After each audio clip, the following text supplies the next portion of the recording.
Para ibu dan bapak jamaah sholat subuh Al-Muraya Hotel yang kami hormati, alhamdulillah, syukur selalu kita panjatkan kepada Allah Subhanahu wa ta'ala dengan membiasakan tidak mencela sekecil apapun pemberian Allah Subhanahu wa ta'ala. Yang namanya syukur mudah secara lisan, tapi tidak mudah dalam tindakan. Al-Quran surah Al-Ma'arij, Allah berfirman, Innal insana khuliqa halu'a idza massahu syarru jazua wa idza massahul khairu manu'a. Sungguh manusia diciptakan dengan membawa tabiat banyak berkeluh kesah. In English, kokean sambat. Yes. Kurang bersyukurnya, kurang menerimanya, tidak punya sifat ar-ridha bil qada, menerima terhadap apa yang menjadi pemberian Allah Subhanahu wa ta'ala. Diberikan hujan, komentar hujan kok tidak reda-reda. Diberikan terang kok ternyata tidak segera kunjung hujannya. Itulah yang namanya manusia. Astagfirullah, kok panasnya luar biasa. Tapi ketika hujan baru 2 hari, hujan kok orang mandek. Itulah yang namanya manusia. Idza massahu syarru jazua, ketika dibenturkan dengan berbagai kesulitan akan semakin tampak sifat asli. Saya sering mengangkat ketika mungkin peristiwa gempa di Bantul, mungkin peristiwa tsunami yang ada di Aceh. Demikian juga belum lama peristiwa COVID di tahun 2020-2022. Hampir setiap saya ketemu dengan orang lain itu komentarnya, astagfirullah, COVID kok gak mandek-mandek, gak rampung-rampung. Yang jualan mengeluh, driver mengeluh, yang perhotelan mengeluh, guru pun juga mengeluh. Padahal guru itu profesi yang tidak pernah kita susah, kita selalu senang terus. Karena apa? Buat apa susah? Buat apa susah? Susah itu tak ada gunanya. Di sini senang, di sana senang, di mana-mana hatiku senang. La la la la la la la.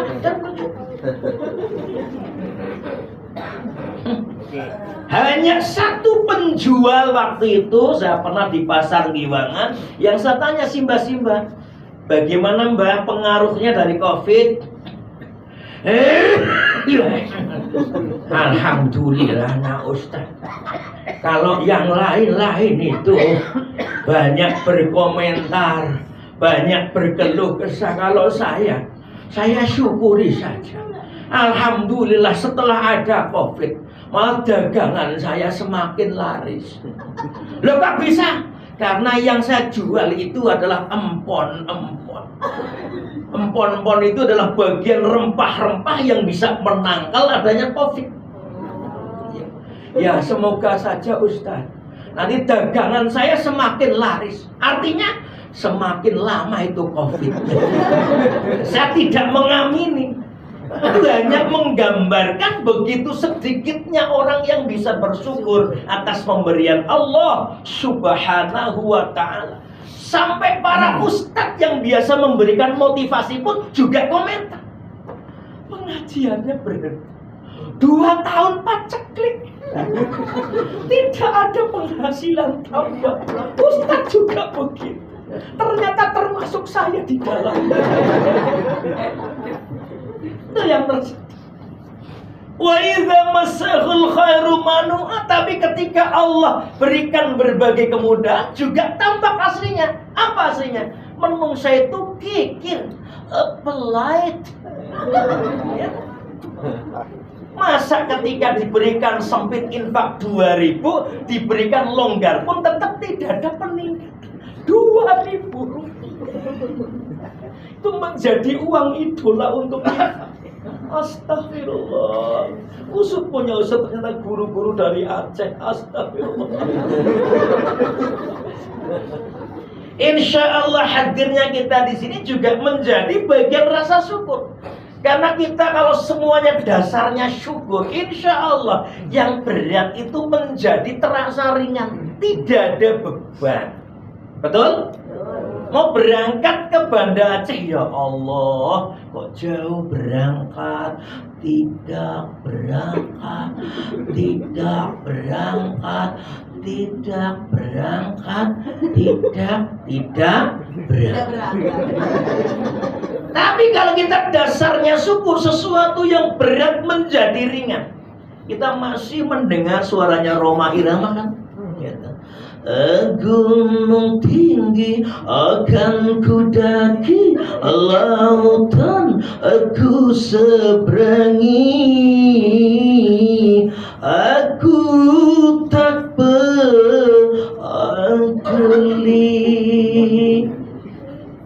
Rhoma Irama, artinya apa? Ketika gunung tinggi, demikian juga lautan di seberang, ini kan hambatan, tantangan seberat apapun tidak jadi masalah.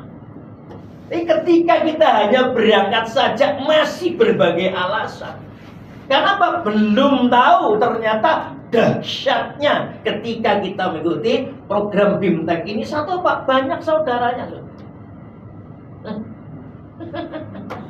Banyak saudaranya. Bahkan saya pun belum pernah kenal yang namanya Aceh dalam pengertian kunjungan ke Aceh. Tapi setelah ada BIMTEK, jadi sampai di sini, sampai di hotel murah yang Al-Adem Al-Dingin. Ini hari pertama loh, nanti hari kedua, ketiga, saya semakin khawatir. Jangan-jangan yang sholat subuh hanya fasilitatornya saja. Karena berdasarkan survei di hari-hari malam-malam hampir terakhir lah, itu biasanya apa? Sibuk dengan membuat modul ajarnya, sibuk dengan membuat kemudian media pembelajarannya, biasanya kemudian tidurnya sampai pukul 2 pagi. Sampai ada peserta yang dijamak sholat subuh dengan sholat duha. Tapi ini tidak mungkin terjadi di Aceh kan seperti itu.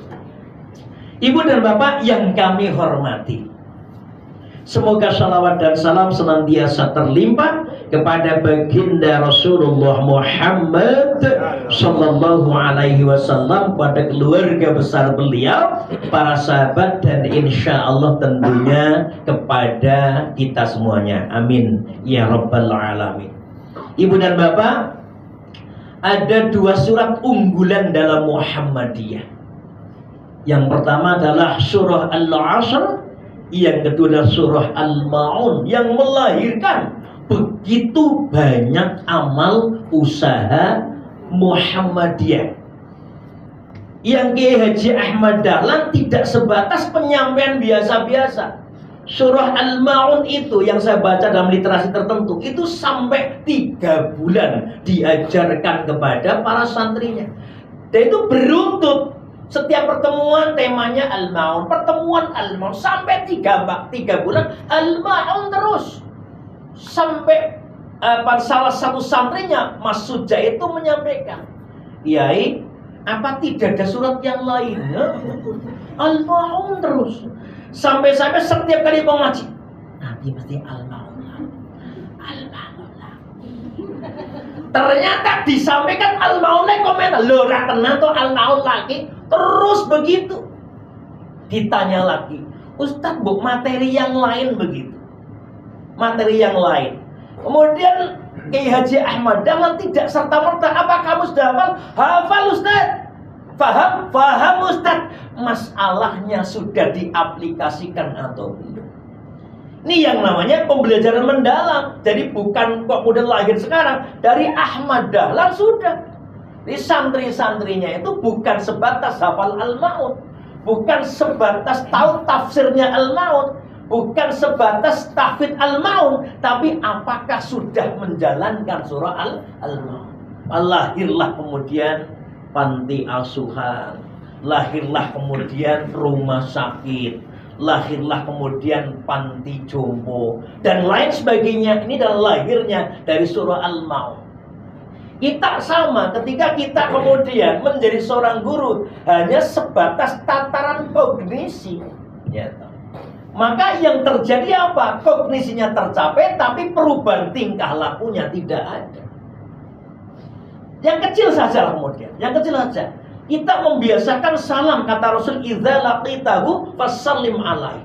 Dari TK sudah diajarkan loh. Dari TK dengan lagunya kan, Assalamualaikum, salam selamat dan sejahtera, saling mendoakan di antara kita, jawablah waalaikum salam. Sudah diajarkan begitu. Tapi mengapa budaya kelitih masih ada, tawuran masih ada? Karena apa? Hanya tataran kognisi saja. Aplikasinya masih rendah. Masih rendah. Tawuran masih menjadi pemandangan yang biasa, bahkan dengan media sosialnya sekarang menjadi pemandangan sehari-hari, pembunuhan dan lain-lain. Coba ketika sudah implementatif, sudah aplikatif begitu, maka setiap kita ketemu, apalagi kita orang Islam, tidak pernah kemudian ternyata malu mengawal dengan Assalamualaikum. Saya pernah belajar di Jepang waktu itu. Kurang yakin toh? Kan dari wajahnya kan kelihatan. Namanya Sai-chan, bisa dipanggil Mr. John Sai. Ya saya melihat karakternya saja, nggak usah yang lain-lain lah. Jadi anak-anak kecil mah sudah terbiasa kemudian menyapa yang lain. Ohayo gozaimasu, konnichiwa, konbanwa. Hal yang biasa. Mengapa kita dengan salamnya belum terbiasa? Ini hal-hal yang masih tatarannya ya kognisi saja, memahami, belum sampai kepada implementasi atau aplikasi, belum sampai kepada refleksi kan seperti itu. Belum yang lain, makanya Islam juga begitu. Islam bukan tataran kemudian formal saja. Orang yang ber-KTP Islam luar biasa banyak. Tapi orang yang betul-betul Islam dimungkinkan 20% saja tidak ada. Coba kita cek saja. Oh, pencuri, lihat KTP Islam. Pelecehan seksual Islam. Waktu saya lihat pakai baju koko semua seperti Pak Tomo. Bajunya. Jadi saya pernah ngisi tausiah di LP Wirogunan Yogyakarta. Saya tanya pada Pak Lapas, apa kasus terbanyak? Terbanyak adalah pelecehan seksual, 80%. Jadi saya sampaikan mungkin juga pengaruh dari lagunya Anggun Cipta Sasmi. Lihat, mengaku aku jangan kepada tiap wanita, ternyata cucunya segudang. Itu kan begitu. 80% loh itu, 80%. Saya tanya langsung, ternyata bukan muda-muda begini, tapi apa? Sudah simba. Kebanyakan sudah kokonya putih, pecinya putih. Jadi hampir rata usia 50, 60, 70 dan lain sebagainya. Ya, semuanya apa? KTP-nya Islam. Ini kan berarti apa? Islamnya hanya sebatas formalitas saja. Jadi besok yang masuk ke surga bukan orangnya, tapi KTP-nya. Banyak KTP numpuk di surga, tapi ternyata tidak ada orangnya. salah. Astagfirullahaladzim. Maka mereka yang tidak Islam dengan sesungguhnya dikatakan apa? Pendusta agama kan begitu. Yang dalam surah Al dikatakan, ara'aital ladzi yukadzibu bid-din fadzalikal ladzi yad'ul yatim wa la yahuddu 'ala ta'amil miskin fawailun lil musallin alladzina hum an salatihim sahun walladzina hum yura'un wa yamna'unal ma'un.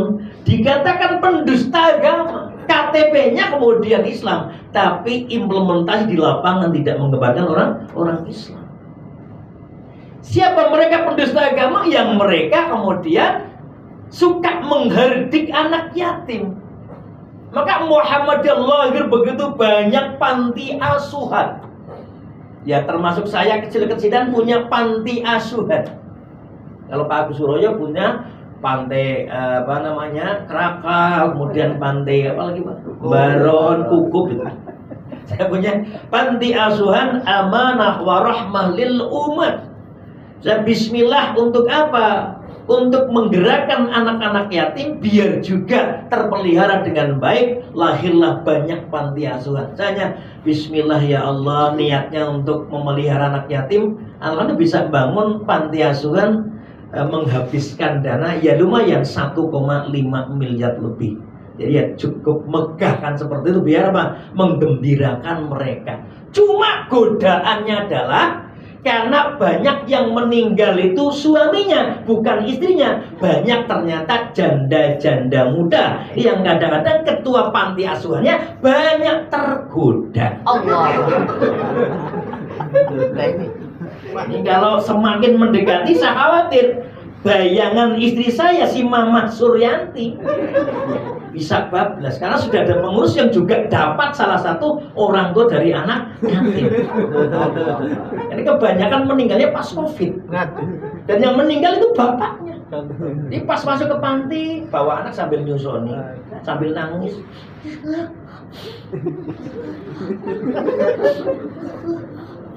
Saya kan nggak tega melihat begitu.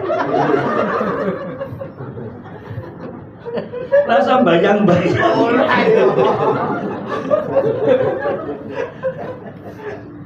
Ini. Maka terkenal Muhammadiyah amal usaha di panti asuhan luar biasa, Pak. Banyak kan begitu. Tinggal kita kemudian nanti harus apa? Refleksi sampai sekarang bagaimana keadaan panti asuhan kita dibandingkan dengan panti asuhan yang lain. Jangan hanya sebatas banyak, tapi ternyata tidak punya kualitas yang bagus. Jangan terjebak dengan jumlah saja kan begitu. Terus bagaimana kemudian orang-orang bisa apa? Memberikan orang-orang miskin makan mereka. Maka hampir setiap ada event Muhammadiyah pasti diiringi dengan bakti sosial. Gitu. Pembagian sembako, kemudian apa? Pemeriksaan kesehatan. Dan saya biasanya termasuk yang tidak ikut pemeriksaan kesehatan. Karena sudah tahu asam aurat saya cukup tinggi. Asam aurat. Kalau kolesterol sudah teruji tinggi juga. Tapi yang penting kita nikmati saja. Saya setiap saat ada bulu tangkis gitu. Dan kalau bulu tangkis saya setiap kali membuka kekalahan dalam setiap persahabatan. Jadi kemarin hari Senin bisalah menang melawan Istana Negara Gedung Agung Yogyakarta. Wah itu, luar biasa. Nah itu makan lagi akhirnya ya tidak ada perubahan seperti itu. Yang ketiga siapa? Mereka yang ternyata mendustakan agama, orang yang meremehkan sholat. Bukan tidak sholat, bukan. Sholat tapi dia mengabaikan, meremehkan sholat. Apa yang pertama diremehkan? Waktu sholat. Padahal apa? As-sholatu ala waktu ya, sholat tepat pada waktunya. Ketika itu diimplementasikan, berarti apa? Orang-orang Islam itu harus lebih disiplin daripada orang-orang lain.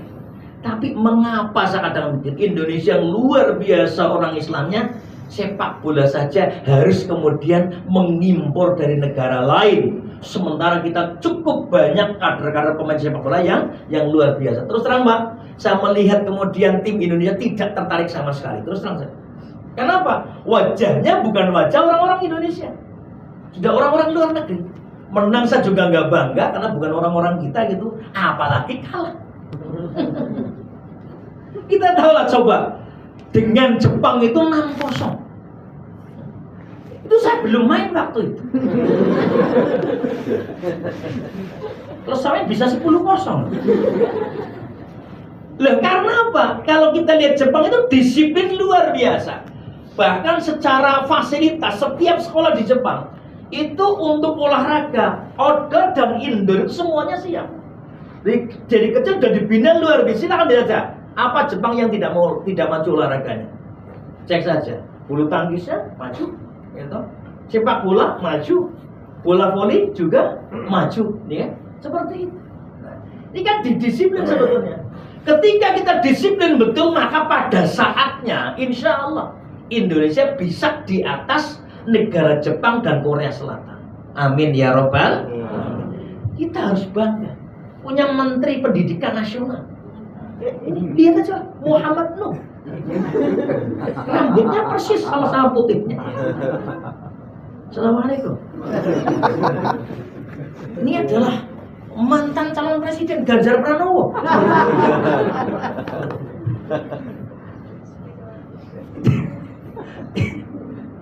Jadi waktunya. Jadi kalau kemudian Pak Kusroyo besok sholat subuh berjamaah, semuanya kumpul. Kenapa? Ini disiplin sebetulnya. Ketika sudah begitu, implementasi di lapangan sekolah kita, ada sekolah yang menggambarkan disiplin luar biasa. Kemudian di atas sekolah-sekolah yang lain, nggak ada kemudian kepala sekolah datang setelah guru datang, setelah kemudian siswa datang, nggak ada. Kapsak harus datang lebih awal menjadi malaikat di situ. Rokib.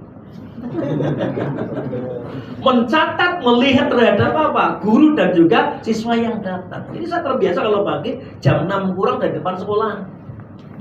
Assalamualaikum Bunda. Ustadz, waalaikumsalam.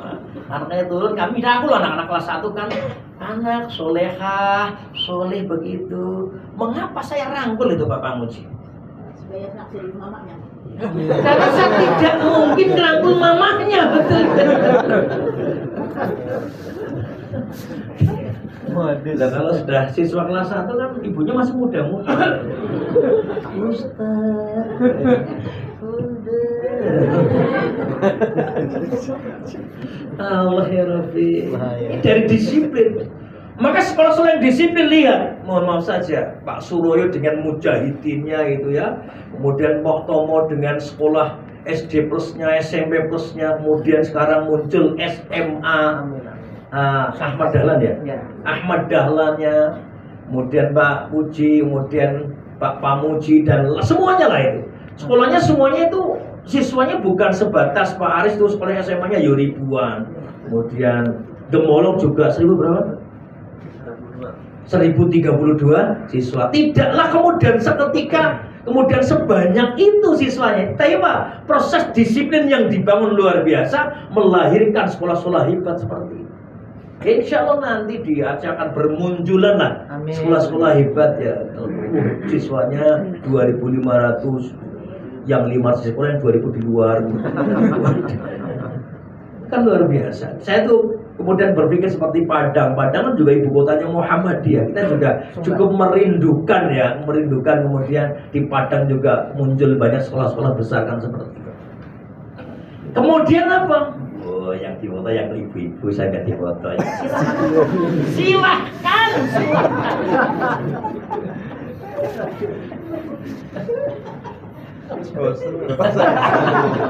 Mulai balik ketemu ya. Kemudian apa? Dijaga berjamaahnya. Dengan berjamaah insya Allah sesuatu tadi yang sulit menjadi mudah. Maka di Muhammadiyah ada namanya budaya gandeng gendong. Di sekolah yang besar itu kemudian menggandeng dan menggendong sekolah yang kecil.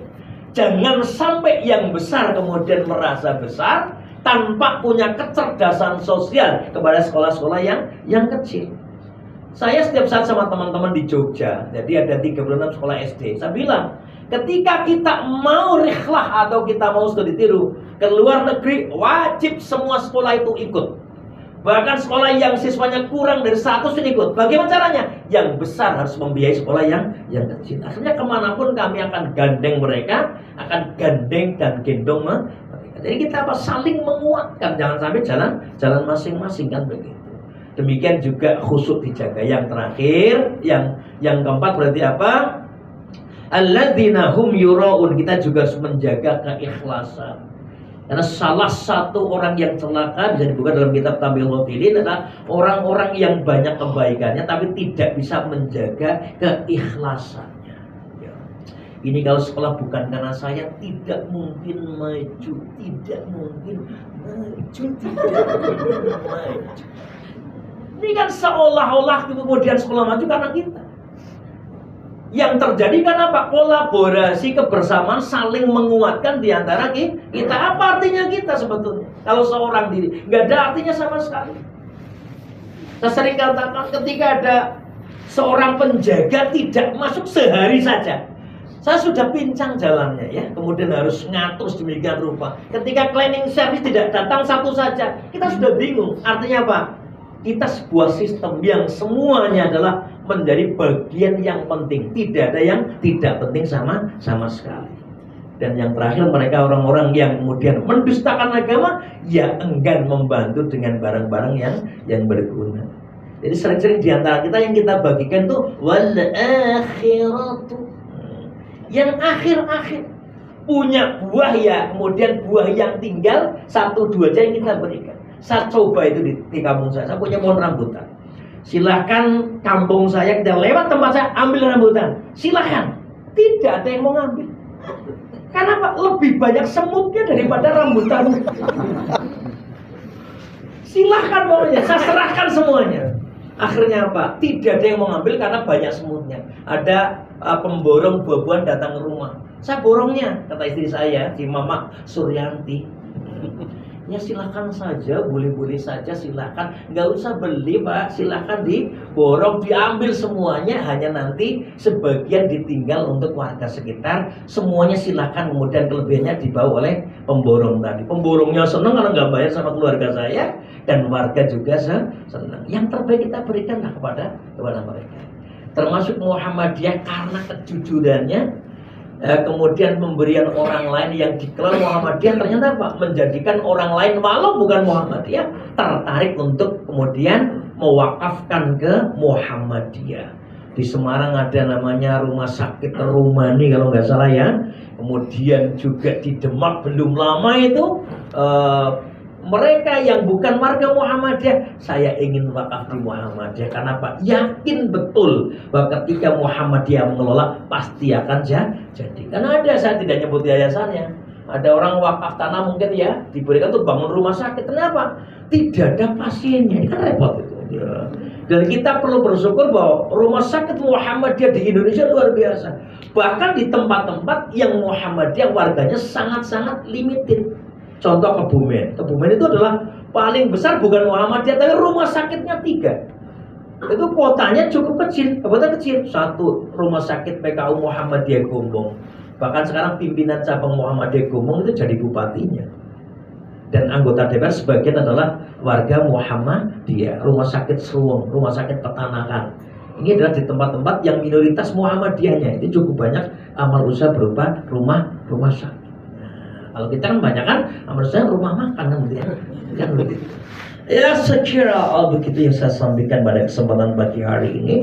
Tentunya ya kita sudah pukul 6, berarti ya siap. Nanti biar informasinya Ustaz Agus Roy yang menyampaikan. Terima kasih, semangat selalu. Subuhan berikutnya insya Allah semakin awal hadirnya sehingga bisa sholat tahajud.